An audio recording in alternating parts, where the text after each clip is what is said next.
Humanoid robot যেটা মানুষের কার্যকলাপকে অনুকরণ করে। আর খুব বেশি দেরি নেই, যেদিন অ্যান্ড্রয়েড সমস্ত সেলফ অপারেশন নিজেই করে নেবে, হয়তো মানুষের থেকে বেশি। আর এই রোবটটা খেলবে প্রাক্তন জায়ান্টস প্লেয়ার এরিক সিমের বিপক্ষে। চলো। তুমি দ্বিতীয়বার চান্স পাবে না। এরিক, তুমি একটা হোম রান করতে পারলে 10টা পিচের মধ্যে একটা হলো, আর নিও তোমার কাছে হেরে গেলে মানব প্রজাতি 2-0 এগিয়ে যাবে। চলো, আমি তৈরি। মানবতার জন্য। আর যে কজন বেসবল প্লেয়ার আছো, তোমরা চাইবে যে এরিক জিতে যাক, কারণ যদি না জেতে তোমাদের সমস্ত আশা নিমেষের মধ্যে শেষ হয়ে যাবে এই মেশিনের সামনে। ও মাই গড। এটা কি তোমার দেখা সবথেকে ফাস্টেস্ট পিচ? আরে ভাই, এটা লং শট। এটা কি ছিল? আরো 9টা বাকি আছে, গুড লাক, সাবধানে নিও। ও মাই গড, চলো দেখা যাক।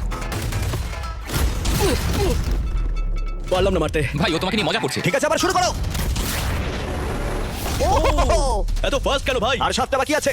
পরে নিও, তোমার হারার সময় এসে গেছে। কথা না বলে মারো। মানব জাতি দুর্বল নয়। মানবতার জন্য করো। এরিকের 4টে পিচ বাকি আছে, তোমার কি মনে হয় তুমি পারবে? মানবতার জন্য এটা করতেই হবে। মানবতার জন্য।